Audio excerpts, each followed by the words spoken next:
এই দুটি আমলের দ্বারা অন্তরের ময়লা পরিষ্কার হয়ে যায়। এই দুই আমল সম্পর্কে আজকে আমরা আলোচনা করব ইনশাআল্লাহ।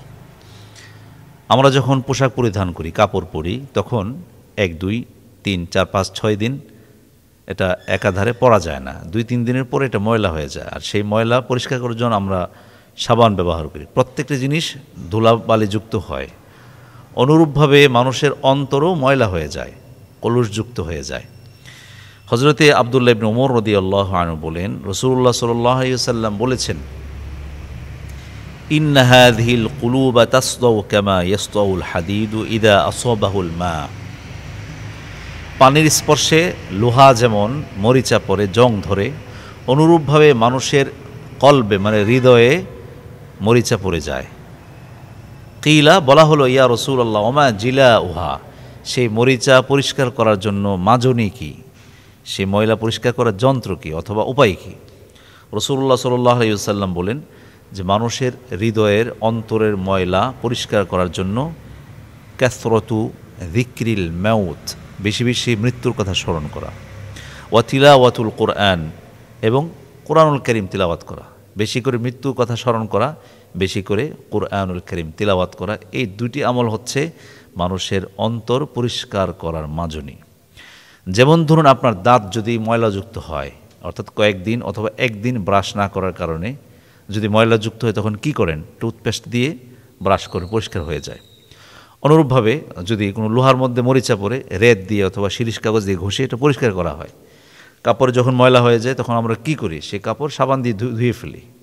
প্রত্যেকটা জিনিস পরিষ্কার করার যেমন যন্ত্র রয়েছে, অনুরূপভাবে মানুষের অন্তরের মধ্যে ময়লা পড়ে, জং পড়ে, আর সেই জং পরিষ্কার করার জন্য দুটো উপায়। একটা হচ্ছে বেশি করে মৃত্যুর কথা স্মরণ করা, 2 নম্বর হচ্ছে কোরআনুল কারীম তিলাওয়াত করা।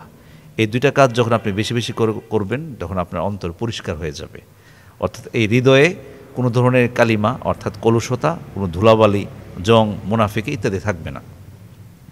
হযরত আব্দুল্লাহ ইবনে ওমর রাদিয়াল্লাহু আনহুর বর্ণনায় রাসূলুল্লাহ সাল্লাল্লাহু আলাইহি ওয়াসাল্লাম বলেছেন, লিকুল্লি শাইইন সিকালাহ, প্রত্যেক বস্তু পরিষ্কার করার যন্ত্র রয়েছে।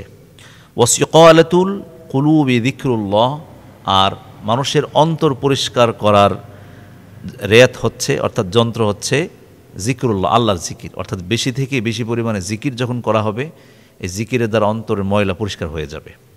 হযরত আবু দারদা রাদিয়াল্লাহু আনহু বলেন, রাসূলুল্লাহ সাল্লাল্লাহু আলাইহি ওয়াসাল্লাম বলেছেন, মা মিন ইয়াউমিন ওয়া লাইলাতিন ইল্লা লিল্লাহি মান্নুন ইয়ামুন্নু বিহি আলা ইবাদিহি ওয়া সাদাকা। এমন কোনো দিন নাই, রাত নাই যে আল্লাহ তাআলা তার বান্দাদের প্রতি দয়া করেন না, অনুগ্রহ করেন না। তবে ওয়ামা মান্নাল্লাহু আলা আহাদিন মিন ইবাদিহি আফদালু মিন আইয়ুলহিমাহু যিকরাহু, রাওয়াহু তিবরানী। আল্লাহ তাআলার কোনো বান্দার প্রতি জিকির করার সুযোগ দেওয়া, অর্থাৎ যাকে আল্লাহ তাআলা জিকিরে লিপ্ত রেখেছেন, জিকির করার সুযোগ দিয়েছেন, এর চাইতে বড় নেয়ামত, অনুগ্রহ আর কিছুই হতে পারে না। সুপ্রিয় দর্শক, আজকের আলোচনা আমরা জানলাম যে মানুষের অন্তরে মরিচা পড়ে, যেমনভাবে লোহার মধ্যে মরিচা পড়ে, এবং এই মরিচা পরিষ্কার করার অন্যতম মাধ্যম হচ্ছে বেশি বেশি কোরআনুল কারীমের তেলাওয়াত এবং জিকির। আল্লাহ তাআলা আমাদের সবাইকে এই দুটি আমল করার তৌফিক দান করুন, আমিন। আসসালামু আলাইকুম ওয়া রাহমাতুল্লাহি ওয়া বারাকাতুহু।